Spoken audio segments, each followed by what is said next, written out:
الحمد لله نحمده ونستعينه ونستغفره ونؤمن به ونتوكل عليه ونعوذ بالله من شرور أنفسنا ومن سيئات أعمالنا من يهده الله فلا مضل له ومن يضلله فلا هادي له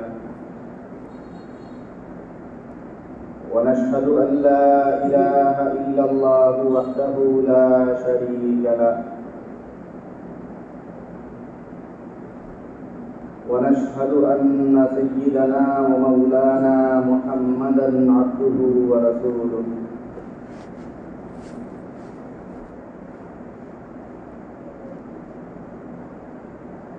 صلى الله عليه وعلى آله وأصحابه وبارك وسلم أما بعد فأعوذ بالله من الشيطان الرجيم بسم الله الرحمن الرحيم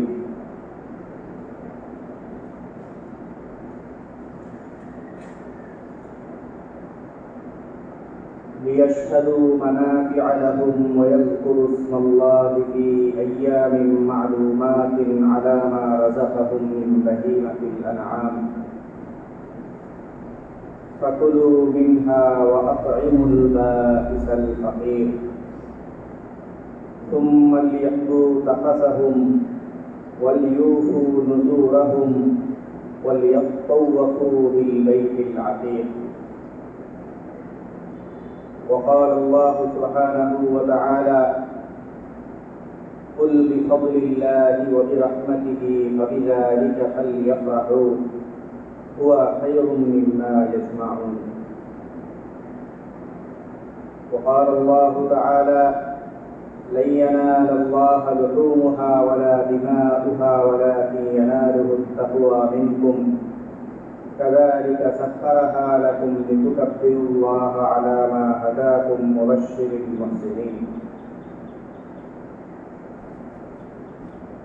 وقال رسول الله صلى الله عليه وسلم قد أبدلكم الله بهما خيرا منهما يوم الفطر ويوم الأضحى. اللهم صل على محمد وعلى آل محمد كما صليت على إبراهيم وعلى آل إبراهيم إنك حميد مجيد. اللهم بارك على محمد وعلى آل محمد كما باركت على إبراهيم وعلى آل إبراهيم إنك حميد مجيد. سبحانك لا علم لنا إلا ما علمتنا إنك أنت العليم الحكيم.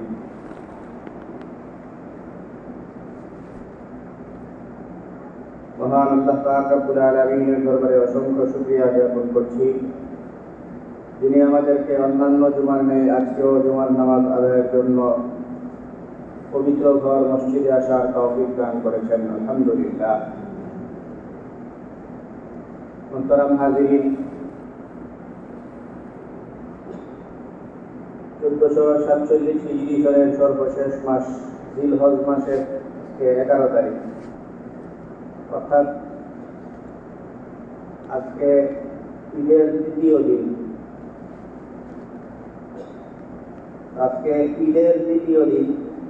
তো ঈদ কয়দিন? ঈদের দ্বিতীয় দিন আজকে।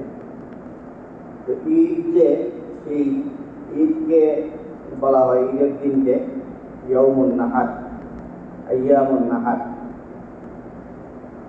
আমরা জিলহজ মাসের 10 দিনের যে গুরুত্ব, সেটা নিয়ে আমরা বেশ কিছু কথা বলছি। জিলহজ মাস গুরুত্বপূর্ণ 10টা দিন, এবং 10 দিনের বিচার করলে গুরুত্বপূর্ণই না শুধু, বছরের সবচেয়ে সেরা 10টা দিন জিলহজ মাস। তো এইটার যে বিভিন্ন কারণ ছিল, এর কিছু কারণ আমরা বলছিলাম যে এই সময়ে সবগুলি ইবাদত এক জায়গায় এই 10 দিনে এসে জমা হয়। এই দিনের মধ্যে আরাফাত দিন আছে, এর মধ্যে 10 তারিখ ঈদুল আজহার দিন যেটা সেটা আছে। তো এত কারণ, এই কারণগুলি বলা হয়েছিল। এর মধ্যে আরেকটা কারণ এটা যে এই 10টা দিন, অন্যান্য যে 10 দিনের কথা বলছিলাম আমরা, আশুরার 10 দিন বা রমজানের শেষের 10 দিন, এগুলি 10 দিন দেওয়ার পরেই এই 10 দিনের আমেজ শেষ হয়ে যায়। আর জিলহজের প্রথম দশক এমন 10টা দিন যেই 10 দিন শেষ হয়ে যাওয়ার পরেও এই 10 দিনের আমেজ শেষ হয় না। যেমন ধরেন জিলহজ মাসের 9 তারিখ, জিলহজ মাসের 9 তারিখ এটা তো জিলহজের প্রথম দশকের ভিতরেই পড়ে। জিলহজ মাসের 9 তারিখ, তো 9 তারিখ মানে তো হলো 10 দিনের ভিতরে। তো জিলহজ মাসের 9 তারিখ থেকে একটা ইবাদত শুরু হয়, যেই ইবাদতটা এটা হইল তাকবীরে তাশরিক বলা। ফরজ নামাজের পরে তাকবীরে তাশরিক বলা। এই তাকবীরে তাশরিক বলার কারণে এই দিনগুলোকে বলা হয় আইয়ামে তাশরিক। তো আইয়ামে তাশরিক আক্ষরিক অর্থে সেই 9 তারিখ থেকে শুরু হয়। যদিও 9 তারিখের এর চেয়ে বড় একটা নাম আছে, এই জন্য ওই নামেই বেশি প্রসিদ্ধ ইয়ৌমে আরাফা। কিন্তু আইয়ামে তাশরিকের দিনগুলোর মধ্যে 9 তারিখও আছে। আর 9 তারিখ থেকে যা শুরু হয় এটা শেষ হয়ে গিয়ে 13 তারিখে। এর মানে জিলহজের প্রথম দশকে এমন দিন আছে যেই দিন 10 দিন যাওয়ার পরেও শেষ হয় না। এটা একদম 13 তারিখ পর্যন্ত চলে। আবার দেখেন জিলহজ মাসের 10 তারিখ, জিলহজ মাসের 10 তারিখ এটাও প্রথম দশকের অন্তর্ভুক্ত। 10 তারিখ এর মানে তো হলো 10 দিনের ভিতরে। কিন্তু জিলহজ মাসের যে 10 তারিখ, এই জিলহজ মাসের 10 তারিখকে বলা হয় ইয়াউমুন নাহার, কুরবানির দিন। তো আইয়ামে তাশরিক যেমন 9 তারিখে শুরু হওয়ার পরে 10 দিন যাওয়ার পরেও শেষ হয় না, আরো চলতে থাকে 13 তারিখ পর্যন্ত। আইয়ামুন নাহার যেটা কুরবানির দিন, কুরবানির ঈদের দিন, এইটারও একই অবস্থা। এটাও 10 তারিখকে বলা হয় কুরবানির দিন, কুরবানির ঈদের দিন, ইয়াউমুন নাহার। কিন্তু মূলত এটা 10 তারিখে হইলো, 10 তারিখে শেষ হয় না, এরপরে আরো 2 দিন পর্যন্ত থাকে। 11 তারিখ, 12 তারিখ, এই 10 তারিখ, 11, 12 এই 3 দিনকেই বলা হয় ইয়াউমুন নাহার, কুরবানির ঈদের দিন। তো এটা এই জিলহজ মাসের এই দশকের একটা বিশেষ মুহূর্ত এটা, যে এটা 10 দিন নাম বলা হয় যে জিলহজের প্রথম দশক বা 10 তারিখ পর্যন্ত প্রথম 10 দিন। কিন্তু প্রথম 10 দিনে এটার পাওয়ার শেষ হয় না, এটার পাওয়ার আরো 2-3 দিন পর্যন্ত থাকে। ইয়াউমুন নাহার, আইয়ামুন নাহার যেটা ঈদের দিন, সেটা 10 তারিখে শুরু হয়ে 12 তারিখ পর্যন্ত থাকে। আইয়ামে তাশরিক যেটা তাকবীরে তাশরিক পাঠের দিন, সেটা 9 তারিখ থেকে শুরু হয়ে 13 তারিখ পর্যন্ত থাকে। মোটামুটি 12-13 তারিখ পর্যন্ত এই ঈদের আমেজ এই ঈদের মধ্যে হয়ে যায়। এই কারণেই কোরআনের পরিভাষায় এটা ইয়াউমুল হাজ্জিল আকবার, বড় হজের দিন বলা হয়েছে। আর আমরাও এখানে ওই ঈদের মধ্যে ছোট বড় পার্থক্য তো করার কোনো নজির নাই, অনেকে আমাদের দেশে করে আর কি বড় ঈদ। তো এটার একটু বড় ঈদ হিসাবে ধরে এরা মানুষজন এই ঈদটাকে একটু বড় ঈদ মনে করে, যে এই ঈদটার মধ্যে এই ঈদের আমেজ থাকে অনেক দিন পর্যন্ত, এটা একটা। আর এই ঈদটা এটা এমনিতেও সাধারণত তো ঈদ হইল মানুষের উদযাপনের জন্য, কিন্তু এইটাই উদযাপনের পাশাপাশি বহু ইবাদত আছে। নবী করিম সাল্লাল্লাহু আলাইহি ওয়াসাল্লাম ঈদ 2টা দিন মানুষজনকে উদযাপনের জন্য এই 2 ঈদের দিন নির্ধারণ করে দিতেন। মানুষজন যেন এই অন্য অপসংস্কৃতি এগুলোর শিকার না হয়। নবী সাল্লাল্লাহু আলাইহি ওয়াসাল্লাম মদিনায় যান, মদিনায় যাওয়ার পরে সেখানে গিয়ে দেখলেন যে 2 দিন, যেই 2 দিন ইহুদিরা এরা এই 2 দিন উৎসব করে। তো 2 দিন ইহুদিরা উৎসব করে, তো উৎসব যদি কেউ করে আর অন্যদের উৎসবের কোনো উপলক্ষ না থাকে, নিজেদের উৎসবের কোনো ব্যবস্থা নাই আর অন্য কেউ এরকম উৎসব উদযাপন এগুলি করে, তাহলে মানুষের ভিতরে একটা হীনমন্যতা কাজ করতে পারে, অন্যদের উৎসবের দিকে আকৃষ্ট হয়ে যেতে পারে। তো এই সাল্লাল্লাহু আলাইহি ওয়াসাল্লাম বললেন যে মা হাযানে লিয়ৌমানে, এটা কি? তখন এরা বলল যে আমরা এই দুই দিন উদযাপন উৎসব ইত্যাদি করি। তখন নবী সাল্লাল্লাহু আলাইহি ওয়াসাল্লাম মুসলমানদেরকে নিজেদের স্বকীয়তা বজায় রাখার জন্য, অপসংস্কৃতির শিকার না হওয়ার জন্য, অন্য ধর্মের লোকজনের বা অন্য কৃষ্টি কালচার, অন্য যেসব উৎসব ইত্যাদি আছে, যেই আমাদের সমাজে বিভিন্ন পূজা, বৈশাখী উৎসব, বড়দিন, ক্রিসমাস ডে, বিভিন্ন ধরনের উৎসব ইত্যাদি আছে, এইসব উৎসব এগুলোতে যেন মুসলমানরা না যায়, মুসলমানদের উৎসবের জন্য স্বকীয়তা বজায় রাখতে নবী সাল্লাল্লাহু আলাইহি ওয়াসাল্লাম দুইটা বিশেষ দিনের কথা উল্লেখ করেন। আবদালাকুমুল্লাহু বিহিমা খায়রাম মিনহুমা ইয়াউমাল ফিত্রি ওয়া ইয়াউমাল আযহা। আল্লাহ পাক রব্বুল আলামিন তোমাদেরকে বিকল্প হিসেবে দুইটা দিন দান করেছেন। এই দুইটা দিন অন্য যে কোনো জাতি, ধর্ম এদের যে উৎসবের দিন আছে সেই দিনগুলো থেকে তোমাদের এই দিনটা অনেক বেশি তাৎপর্যপূর্ণ, শ্রেষ্ঠ। এই হলো ঈদ। তো সেই ঈদের একটা বড় শিক্ষা এটা আমাদের, যে ঈদ দেওয়া হয়েছে, ঈদ থেকে একটা শিক্ষা নেওয়া যে ঈদ আমাদের মুসলমানদের উৎসবের দিন, ঈদ মুসলমানদের আনন্দ ফুর্তির সময়। ঈদ মুসলমানদেরকে এই ঈদ দেওয়ার দ্বারা এই বার্তাও দেওয়া হইতেছে যে অন্য যারা আছে, অন্যদের উৎসব বা অন্যদের কোনো আনন্দ ফুর্তি, অন্যদের উদযাপন, এগুলোতে যেন মুসলমানরা না যায়। তো ওগুলোতে না যায় যে এটা তো খুব ক্লিয়ার, কারণ অন্যদেরটায় যাওয়ার আশঙ্কা থেকেই এটা দেওয়া হয়েছে। দেখা গেল যে অন্যরা এগুলি করতেছে, তো অন্যরা করলে একটা অন্যদেরটায় যে তোমরাও যাও, এটা একটা সুরত ছিল, কিন্তু তোমরা সেখানে যেন না যাও, মুসলমানরা যাতে সেগুলোতে না জড়ায়, ওগুলোর থেকে মুসলমানদেরকে আটকানোর জন্যই এই ব্যবস্থাপনা। এর মানে ঈদ আমাদেরকে এই শিক্ষাও দেয় যে ঈদ উদযাপন আমরা করব, আর ঈদ উদযাপনের সাথে অন্য কোনো ধর্মের, অন্য কোনো জাতি গোষ্ঠী এদের যেই উদযাপন আছে, এদের উদযাপনগুলো, এদের উৎসবগুলো বা এদের ধর্মীয় কৃষ্টি কালচার বা এদের আচার অনুষ্ঠান, এগুলোতে যেন মুসলমানরা না জড়ায়। এই জন্য এই ঈদ আল্লাহ পাক রব্বুল আলামিন আমাদেরকে দিয়েছেন।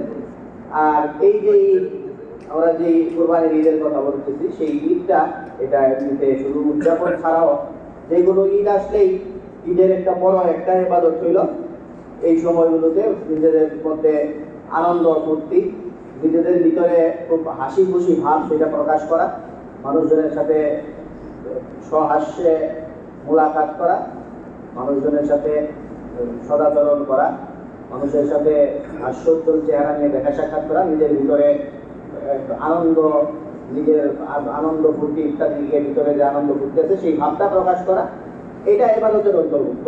ঈদের একটা বিশেষ ইবাদত এটা। আর পাশাপাশি এই ঈদে তো বেশ কিছু ইবাদত আছে। এই ঈদের মধ্যে এই আনন্দ ফুর্তির পাশাপাশি এই ঈদে বহু ইবাদতের জায়গাও এই ঈদ এবং ঈদ পরবর্তী সময়গুলো। তোমার আজকের যে 11 তারিখ, এই 11 তারিখ আজকের দিনে, ঈদের পরের দিন, কিন্তু বহু ইবাদত এই আজকের দিনগুলোতেও রয়েছে। যারা একদম আনুষ্ঠানিকভাবে হজ করতে গেছেন, হজের মধ্যে আছেন, তো আপনারা জানেন ওনাদের ঈদের পরেও 2 দিন 3 দিন পর্যন্ত পাথর মারতে হয়। পাথর মারার ইবাদত, শয়তানকে পাথর মারা, এটার ইবাদতটা ঈদের পর থেকেই শুরু হয়। 2 দিন পর্যন্ত, 3 দিন মারা যায়, 2 দিন মারা যায়, 2 দিন বা 3 দিন পর্যন্ত এই পাথর মারা হয়। তো সেই পাথর মারা, এরপরে এই মাথা মুন্ডানো ইত্যাদি বিভিন্ন ইবাদত, এগুলো ঈদ পরবর্তী সময়েও আছে, যেটা হজে যারা যান ওনাদের জন্য। আর বাকি আমরা যারা আছি আমাদের জন্য কুরবানির ইবাদত। কুরবানির ইবাদত তো 10 তারিখে করা হইলে সেটা সবচেয়ে সুন্দর, সবচেয়ে উত্তম দিক। এছাড়া এরপরে আরো 2 দিন পর্যন্ত করা যায়। তো ঈদ পালন করা, এরপরে কুরবানি করা, এটাও এই সময় ঈদ পরবর্তী 2 দিনের ইবাদত। এরপরে তাকবীরে তাশরিকের কথা আমরা বললাম, তাকবীরে তাশরিক পাঠ করা, 9 তারিখ থেকে নিয়ে 13 তারিখ পর্যন্ত তাকবীরে তাশরিক, প্রতি ওয়াক্তে, প্রতি নামাজের পরে সুরে উচ্চ স্বরে একবার তাকবীরে তাশরিক পাঠ করা। এই তাকবীরে তাশরিক, এটা যদি কেউ নামাজ কাজা হয়ে যায়, যে নির্দিষ্ট সময়ের ভিতরে পড়তে পারতেছে না, এই 13 তারিখের তাকবীরের তাশরিকের নামাজ যেই তার কোনো কাজা নামাজ যেটা এই সময়ের ভিতরেই পড়া হয়, তাহলে কাজা নামাজ হইলে সেই কাজা নামাজের তাকবীরও পাঠ করতে হবে। 23 ওয়াক্ত নামাজ, এই 23 ওয়াক্ত নামাজের কোনো ওয়াক্ত যদি কাজা হয়, আর এই কাজাটা এই 23 ওয়াক্তের ভিতরেই আবার পড়া হয়, যেমন আজকের আসরের নামাজ কেউ সময় মতো না পড়ে আজকে রাতের বেলা ঘুমার আগে পড়ে, তাহলে ওই সময়ে তাকবীরে তাশরিক করতে হবে সেই আসরের নামাজেরও, কাজা নামাজেরও। কারণ এই কাজা নামাজ যেটা সেটা কাজা হইলেও এই কাজাটা আদায় করা হইতেছে এই সময়টার ভিতরেই। এই সময়ের 23 ওয়াক্তের ভিতরের কোনো এক নামাজের কাজা আবার এই টাইমের ভিতরেই করা হইতেছে, ওরকম যদি হয় তাহলে কাজা নামাজ যেটা সেই কাজা নামাজেরও তাকবীরে তাশরিক করতে হবে, ওই নামাজের পরেও তাকবীর পাঠ করতে হবে। তো এই হইল তাকবীরে তাশরিক, এটাও আরেকটা ইবাদত। কুরবানি একটা তো ইবাদত জবাই করা, আর কুরবানির ইবাদত জবাই করার পরে কুরবানির জবাইয়ের পাশাপাশি কুরবানি কেন্দ্রিক বহু ইবাদত আছে যেগুলো ঈদ পরবর্তী সময়ে চলে। কুরবানির পশু জবাই, এটা একটা ইবাদত। আল্লাহ পাক রব্বুল আলামিন এই পশু জবাই করতে গিয়া পশু জবাইয়ের মধ্যে আল্লাহ তাআলার সন্তুষ্টির জন্য জবাই করা। কারণ আল্লাহ তাআলা এই পশু একটা সময় এরকম ছিল যে কুরবানি, প্রথম যে কুরবানির ইতিহাস কোরআনে কারিমে বর্ণনা করা আছে, সেই কুরবানি হইল আদম আলাইহিস সালামের দুই ছেলে। আদম আলাইহিস সালামের দুই ছেলে এরা কুরবানি করতে, এদের মধ্যে কোনো একটা জিনিস নিয়ে বিবাদ ছিল। ইতিহাসের বিভিন্ন ঐতিহাসিক ধারায় পাওয়া যায় আর কি, কোরআনে কারিমে স্পষ্ট নাই কি নিয়ে বিবাদ। তো হয়তো বিবাহ কেন্দ্রিক কাকে কে বিয়ে করবে ওইটা নিয়ে, এটা ইতিহাসের ভিতরে লেখা আছে। তো তার বিবাদ ছিল, এটা হলো মূল কথা। আর কোরআনে কারিমে সেই বিবাদকে কেন্দ্র করে পরবর্তীতে কুরবানির কথাও আছে। কুরবানি আদম আলাইহিস সালাম ওদেরকে বলছিলেন যে তোমরা কে সঠিক অবস্থানে আছো, সঠিক অবস্থান নির্ণয়ের জন্য কুরবানি করো তোমরা, যার কুরবানি কবুল হইব এ সঠিক। তো ওই সময় আবার কুরবানি কবুল হওয়ার লগে লগেই বোঝা যাইত কুরবানি কবুল হওয়ার জন্য কুরবানি কিভাবে কবুল হইব, দুজনেই কোরবানি করলো। তো কোরবানি করলে যার কোরবানি কবুল হইব তার কোরবানি, যেই জিনিস কোরবানি করলো ওই জিনিসটাকে আসমানে উঠায় নেওয়া হইতো, অথবা কোনো কোনো যুগে এমন হইতো আগুন দ্বারা এটাকে পুড়াইয়া দেওয়া হইতো। তো আগুন দিয়ে পুড়াইয়া দেওয়া হইতো, আসমানে উঠায় নেওয়া হইতো, বিভিন্ন বন্দোবস্ত ছিল। এটা হইতো কোরবানি কবুল হওয়ার আলামত। তার মানে একটা পয়েন্ট এই এক জায়গায় নিশ্চিত, সেটা হইলো যার কোরবানি কবুল হইব তার কোরবানি সে ভোগ করতে পারবে না। আগুন দিয়ে পুড়াই দিল, আসমানে উঠাই দিল, যেটাই হোক আপনার কাছ থেকে চলে গেছে। কোরবানি কবুল হওয়ার অর্থ হইল আপনি এটা দিয়ে আর কোনো কিছু করতে পারতেছেন, খাইতে পারতেছেন না, বিক্রি করতে পারতেছেন না, কোনো কিছু করতে পারতেছেন না। আগের যুগের কোরবানির ওরকম ছিল, নগদ পূজা যাইতো কবুল হইল কিনা, আবার পাশাপাশি যার কোরবানি কবুল হইতো তার কোরবানি আল্লাহর জন্য কোরবানি, সেটা আল্লাহ তাআলাই কিছু একটা করে ফেলতেন, নিয়ে যাইতেন, করায় ফেলতেন। আল্লাহ তাআলা এই কোরবানি, যার কোরবানি তাকে এটা ব্যবহারের সুযোগ দিলেন। তো কোরআনে কারিমে আমাদের নবী সাল্লাল্লাহু আলাইহি ওয়াসাল্লামের উম্মতের জন্য যে কোরবানি, ওইটার ব্যাপারে আল্লাহ তাআলা আবার বলেন যে না, তোমরা এই রক্ত গোশত এগুলি আমি দিব না, এগুলি দরকার নাই। তোমরা তোমাদের ভিতরে কার ভিতরে আমার সন্তুষ্টি কতটুকু অর্জনের আশা আছে, তাকওয়া কার মধ্যে কতটুকু বেশি, লোক দেখানোর জন্য কে করতেছো আর আমার সন্তুষ্টির জন্য কে করতেছো, এইটাই হলো মূল পয়েন্ট। এইটাই আমি দেখবো। তোমরা কোরবানির গোশত, তোমাদের কোরবানির পশুর বিভিন্ন অঙ্গ প্রত্যঙ্গ, এগুলোর অংশ, এগুলি তোমাদেরই। লা ইয়ানালুল্লাহু লুহুমুহা ওয়ালা দিমাউহা ওয়ালাকিন ইয়ানালুহু তাকওয়া মিনকুম। তোমাদের কাছে, তোমাদের পক্ষ থেকে আল্লাহ পাক রব্বুল আলামিনের কাছে তোমাদের এই জন্তুর রক্ত বা সেটার গোশত কোনো কিছুই আল্লাহ তাআলার কাছে পৌঁছায় না। মানে আল্লাহ তাআলার কাছে পৌঁছায় না মানে আল্লাহ তাআলা আগে যেমন এগুলো নিয়ে যাওয়ার ব্যবস্থা করতেন, সেই নিয়ে যাওয়ার ব্যবস্থাপনা এখন আর নাই। ওয়ালাকিন ইয়ানালুহু তাকওয়া মিনকুম, বাকি তোমাদের যে তাকওয়াটা সেটা আল্লাহ তাআলার কাছে পৌঁছায়। তার তাকওয়া কতটুকু, কি পরিমাণ তাকওয়া, আল্লাহর ভীতি, আল্লাহর সন্তুষ্টি নিয়ে সেটা করতেছে, এটা হলো এখানে মূল পয়েন্ট। তো এই জন্য কোরবানি করা এটা একটা ইবাদত, আর কুরবানির সাথে সম্পৃক্ত, কুরবানি করার পরেও বেশ কিছু ইবাদত সম্পৃক্ত আছে, যে ইবাদতগুলো ঈদ চলে গেলেও ঈদের পরেও এই ইবাদতের ধারাগুলো জারি থাকে। এর মধ্যে একটা বড় ইবাদত ছিল যেটা একদমই ইবাদত আর পুরাটা নিজেরই না। একটা ইবাদত হইল কুরবানির, এই যে জন্তু যা কুরবানি করা হয় সেই কুরবানি করা জন্তুর গোশত খাওয়া, এটা একটা বড় ইবাদত এবং প্রধান ইবাদত হিসেবে আল্লাহ তাআলা সবার আগে এটার নাম বলছেন। আল্লাহ পাক রব্বুল আলামিন বলেন ফাকুলু মিনহা ওয়া আতঈমুল বাঈসাল ফাকির, কুরবানির যে জন্তু যেটা কুরবানি তোমরা করবা, এরপরে আল্লাহ তাআলা প্রথমেই বলেন ফাকুলু মিনহা, তোমরা এটা থেকে ভক্ষণ করো, তোমরা এটা খাও। তো এইটা খাওয়া কুরবানির, নিজের কুরবানির গোশত দিয়া নিজে খাওয়া, এটা হলো একটা বড় সড় ইবাদত। এটা কোরআনে কারিমে সবার আগে এই ইবাদতটাকে উল্লেখ করা হয়েছে এবং কুরবানির দিনের সুন্নতের মধ্যে আমরা যখন আলাপ করি তখন এটা বলি যে কুরবানির দিনে সুন্নতের একটা গুরুত্বপূর্ণ সুন্নত হইল যে সর্বপ্রথম এই দিনের প্রথম খাবার সেটা নিজের জবাই করা কুরবানির গোশত দিয়ে খাওয়া। আমাদের দেশে বিভিন্ন কারণে এটা সম্ভব হয়ে ওঠে না, এটা খুব কষ্ট আমাদের এই সামাজিক ব্যবস্থাপনার কারণে। আরবের মধ্যে দেখা যায় যে বেশ কয়েকটা জিনিস এর কারণে এগুলি সম্ভব হয়। একটা তো হইল উনাদের নবী সাল্লাল্লাহু আলাইহি ওয়াসাল্লামের যুগেও সম্ভবত এখনো আরবে এই রেওয়াজটা আছে, সেটা হইল ঈদের নামাজ খুব সকালে হয়। আমাদের মতো ওইরকম 8টা 9টা, আমাদের 10টা 11টা পর্যন্ত মনে হয় ঈদের জামাত হয় আমাদের সারা দেশে হিসাব করতে। এত দেরিতে ঈদের জামাত এটা আমাদের দেশেই হয় বা আমাদের আশপাশে হয়। নবী সাল্লাল্লাহু আলাইহি ওয়াসাল্লামের যুগে খুব ভোরে ফজরের নামাজ, কিছুক্ষণ পর পরেই সূর্য ওঠার পরেই ঈদের নামাজ পড়া হতো। তো ঈদের নামাজ এত তাড়াতাড়ি পড়া, আবার এই কুরবানির জন্তু দিয়া এই যারা অভ্যস্ত তাদের জন্য এই পশু জবাই করে ওইটা রান্না বাড়া করা খুব সহজ। আগের লোকজন আরবের মধ্যে এই রেওয়াজ এখনো আছে যে আস্ত গুস্তর অংশ কাইটা নিয়ে ভোনা করে এটা কিছুক্ষণের মধ্যে রেডি হয়। ওনাদের যে সব ব্যবস্থাপনা, সেই ব্যবস্থাপনায় খুব সহজে এটা খাওয়া যায়, খুব দ্রুত। আমাদের দেশে কোরবানির গোশতের খাবার রেডি করতে করতে দুপুর প্রায় কাছায় যায়, এই জন্য আমাদের জন্য একটু বোঝাটাও কষ্ট, মানাটাও একটু কষ্ট।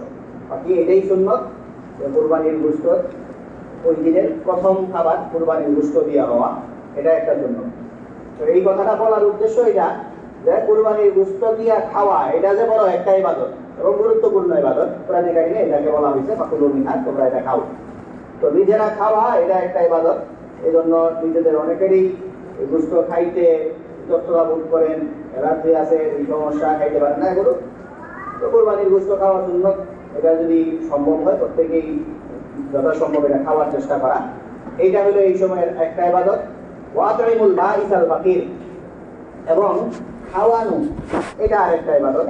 এমনিতে খাওয়ানো এটা তো যে কোনো খাওয়ানোর কথাই তো সরাসরি কিভাবে মানুষজন জান্নাতে চলে যাবে এর অন্তর্ভুক্ত করা হয়েছে। নবী সাল্লাল্লাহু আলাইহি ওয়াসাল্লাম বলেন যে তোমরা আতঈমুত তাআম, মানুষজনকে খাবার খাওয়াও, আফশুস সালাম, মানুষের মধ্যে সালামের প্রসার ঘটাও, ওয়াসিলুল আরহাম, মানুষের মধ্যে তোমাদের যে আত্মীয় স্বজনরা আছে এদের সাথে আত্মীয়তার বন্ধনকে অটুট রাখো, ওয়াসাল্লু বিল লাইলি ওয়ান নাস নিয়াম, আর মানুষজন যখন ঘুমায় থাকে সেই সময় তোমরা নামাজ পড়ো, তাদখুলুল জান্নাতা বিসালাম, আর অনায়াসে জান্নাতে চলে যাও। তো এই কাজ করলে আল্লাহ জান্নাত দিবেন, জান্নাতে ঢুকতে পারবা এরকম না। এটা মনে হয় এই কাজগুলি করার সময় টিকিট ধরায় দেওয়া হয়েছে, এইরকম আর কি অবস্থা। একটা তো হইলো আচ্ছা এটা করো তোমার দিমুনে, তো দিমু আল্লাহ দিবেন সেই ব্যাপারটা ওরকম প্রতিশ্রুতি না দিয়া এগুলো এমন ইবাদত যে এগুলো বলার সময় বলতে যাও জান্নাতে যাও না, তোমরা এই করো আর জান্নাতে ঢুকে যাও। তো এই এর মধ্যে খাবার খাওয়ানো, মানুষজনকে খাওয়ানো, এটা এমনিতেই গুরুত্বপূর্ণ একটা ইবাদত, যে ইবাদতের সাথে সাথে জুড়াইয়া দেওয়া আছে জান্নাতে ঢুকে যাওয়ার কথা। আর কুরবানির গোশত খাওয়ানো, এটার ব্যাপারে আল্লাহ পাক রব্বুল আলামিন আলাদা করে বলেন ওয়া আতঈমুল বাঈসাল ফাকির, এবং তোমরা এই অসহায় দরিদ্র নিঃস্ব যারা তাদেরকে এটা থেকে তোমরা খাওয়াও, নিজেরা খাও এবং তাদেরকে খাওয়াও। এই হাদিসের মধ্যে আত্মীয়তার বন্ধনের কথা আসবে। কুরবানির এই সময়ের মধ্যে আত্মীয়দের সাথে সম্পর্ক গড়ে তোলা, অনেকের আত্মীয়তার সম্পর্কের ভাটা পড়ে অনেক সময়, তো তাদের মধ্যে আত্মীয়দের মধ্যে সম্পর্ক অতটা ভালো না, তাদের জন্য এই ঈদ একটা বড় উপলক্ষ বয়ে নিয়ে আসে। এমনি ঈদ আসলে মানুষজনের সাথে দেখা সাক্ষাৎ হয়, আত্মীয়দের সাথে কথাবার্তা এগুলি হয়। আর এই ঈদ তো কোরবানির ঈদ, কোরবানি করা হয় এই উপলক্ষে। কোরবানির দুস্থর অংশ এমনিও বিলি বন্টন করা, হাতিয়ে দেওয়া, আত্মীয়দেরকে দেওয়া, সেটা তো আরো বড় সুন্দর। তো এই উপলক্ষে এদের সাথে আত্মীয়তার সম্পর্ক যেটা সেটাও অটুট রাখা, আর যাদের ভাইয়া গেছে এরা এটাকে জোড়া লাগানো, এর বড় একটা উপলক্ষে একটা মাধ্যম হলো এই কোরবানির ঈদ। তো ঈদ পরবর্তী সময়ে এই কাজগুলো এগুলো আমরা বললাম কোরবানির ঈদের সাথে, কোরবানির জন্তুর সাথে, গোশতের সাথে রিলেটেড। পাশাপাশি আরো যেগুলো আমরা শুরুতেই বললাম যে ঈদ শেষ হয়ে গেলেও এই কোরবানির ঈদ এমন একটা ঈদ যেটার পরে ঈদের আমেজগুলো শেষ হয় না, ঈদের দিনেই শেষ হয় না। আইয়ামুন নাহার 3 দিনকে বলা হয়, ঈদের দিন, কোরবানির দিন 3 দিন, সেই 3 দিন তো আগামীকাল পর্যন্ত। এছাড়াও আবার আইয়ামে তাশরিক যেটা 9 তারিখ থেকে শুরু হয়েছিল, তাকবীর পাঠ, সেই আমলও জারি আছে 13 তারিখ পর্যন্ত। তো ঈদ এবং ঈদের আমেজ, ঈদের আবহ, এটা এই ঈদের মধ্যে অনেক দিন পর্যন্ত রয়ে যায়, আসলেও রয়ে যায়। আর শরীয়ত এই নির্দেশনাই প্রদান করে যে ঈদের সময়কার যে আমলগুলো শুরু হয়েছিল সেই আমলগুলো ঈদের পরে অনেক দিন পর্যন্ত জারি আছে। তাকবীর পাঠ করা, কুরবানি করার আমল পর্যন্ত আগামীকাল পর্যন্ত যাবে। কুরবানি করা এবং কুরবানি যারা করে ফেলছেন তাদেরও কুরবানির যে গোশত ইত্যাদির সাথে রিলেটেড অনেকগুলো বিষয় যেগুলো আমাদের এই ঈদকে অনেক দিন পর্যন্ত আমাদের মধ্যে রেখে দেয়। এবং এই ঈদের আমেজ এবং এই ঈদ উদযাপন করা, এইভাবেই মূলত ঈদ উদযাপন করার জন্য শরীয়ত আমাদেরকে নির্দেশনা দিছে। এবং এই ঈদের এই বড় একটা শিক্ষা যেটা, সেটা হলো এই ঈদকে আমরা, ঈদের শিক্ষাকে ধারণ করা, ঈদকে অন করা, এবং এই ঈদকে অন করে অন্য যত ঈদ, অন্য যত মানুষ, অন্য যত জাতি, ধর্ম, গোষ্ঠী, ওনাদের এদের যত কৃষ্টি কালচার আছে এগুলোকে বর্জন করা, অন্যগুলোতে শরীক না হওয়া, কোনো পূজা, এদের বড়দিন, ক্রিসমাস ডে, এগুলি যা আছে অন্য যাদের, এগুলো থেকে নিজেদেরকে বাঁচায় রাখা, বিরত রাখা। কারণ নবী সাল্লাল্লাহু আলাইহি ওয়াসাল্লাম মদিনায় হিজরতের পরে যখন অন্যদেরকে দেখলেন যে উৎসব করতেছে, ওগুলো থেকে ফিরানোর জন্যই নবী সাল্লাল্লাহু আলাইহি ওয়াসাল্লাম মুসলমানদেরকে এটা দিচ্ছেন এবং বলছেন আবদালাকুমুল্লাহু বিহিমা খাইরাম মিনহুমা ইয়াউমাল ফিত্রি ওয়া ইয়াউমাল আযহা। আল্লাহ তাআলা এর চেয়ে উত্তম দুইটা দিন তোমাদেরকে দিয়েছেন, ঈদুল ফিতর, ঈদুল আযহা। তো উত্তম যেটা দিয়েছেন সেটাকে নিয়েই তোমরা খুশি থাকো, সেটাকে নিয়েই তোমরা উদযাপন করো, সেটা নিয়েই তোমরা সন্তুষ্ট থাকো, অন্যদের এগুলো ধারস্থ হইবা না। তো অন্য অন্য উৎসব যেগুলো আছে সেগুলিকে বর্জন করা, এটাও ঈদের বড় একটা শিক্ষা। আল্লাহ রাব্বুল আলামিন এই ঈদ এবং ঈদ কেন্দ্রিক যাবতীয় আমল এবং শিক্ষা এগুলি সবগুলো আমাদেরকে ধারণ করার তৌফিক দান করুন। ওয়া তাআলা আলহামদুলিল্লাহি রাব্বিল আলামিন।